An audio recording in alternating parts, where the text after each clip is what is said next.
Nandito tayo ngayon sa Gallery Stephanie for my solo show entitled Master of the Universe.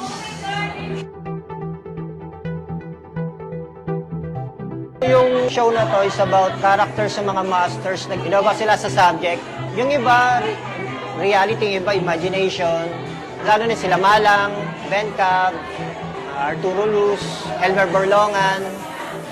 Yung mga one of the famous na artist sa Philippines. So, sila yung ginawa kong subject kasi parang gusto kong i-dedicate sa kanila yung hardship na bilang artist na para maging inspiration din sa mga upcoming young artist kung ano yung naabot nila, di ba, maging inspiration sa mga young.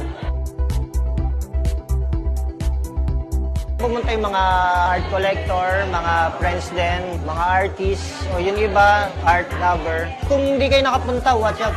Pupunta kayo dito, tingnan nyo yung mga work. Mag-enjoy kayo kasi one of a kind talaga na ngayon lang din nagkaroon ng show ng ang subject yung mga masters.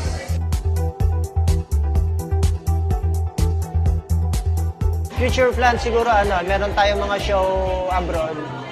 Next year, meron tayong solo show sa Rome. So, yun yung mga aabangan nila. Sa mga art collector na wala pa akong work,